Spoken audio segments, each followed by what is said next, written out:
By Scott Guilford. Dillian Whyte 221-16 COS has officially been made the one-ranked contender in the World Boxing Council's heavyweight rankings. It's a move that was expected due to Whyte's recent win over fringe contender Robert Helenius last month on October 28 in Cardiff, Wales. Whyte's promoter Eddie Hearn still wants to get him a title shot against WBC heavyweight champion Deontay Wilder.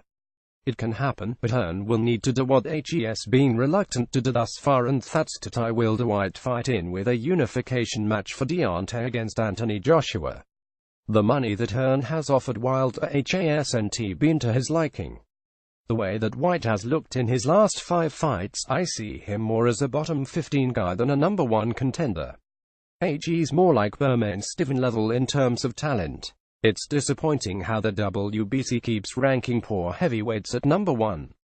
Hearn needs to sweeten the pot by throwing in an extra $3 million to the existing $4 million to round it out to $7 million. It's doable if Whyte is on board with getting a smaller payday for the fight.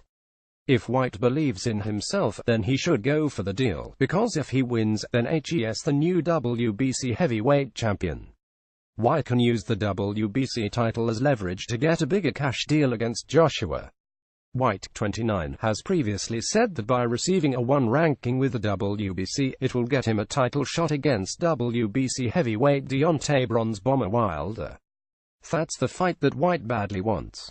However, the WBC still hasn't made Whyte the mandatory challenger yet to Wilder's title.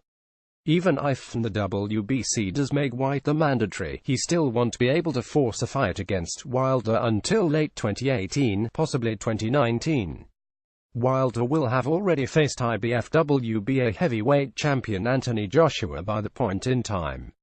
Wilder's management are in negotiations with Joshua's promoter Eddie Hearn for a unification fight. Part of the deal is a potential for 2 fights between the champions. As such, Whyte will almost surely be sitting around waiting for a title shot until 2019 at the earliest, and could stretch out further if there are more appealing fights for the winner of the Joshua vs. Wilder fight. Read Yarrell Miller wants Dillian Whyte after watch. Whyte doesn't bring much to the table, unfortunately. His performance against Helenius was plain awful, and the crowd at the Principality Stadium in Cardiff that witnessed the dull fight was quiet the entire time due to the dullness of the fight. Here are the WBC's new top 15 rankings. 1. Dillian Whyte 2. Dominic Breazeale 3. Luis Ortiz 4. Andy Ruiz 5. Marius Vark 6.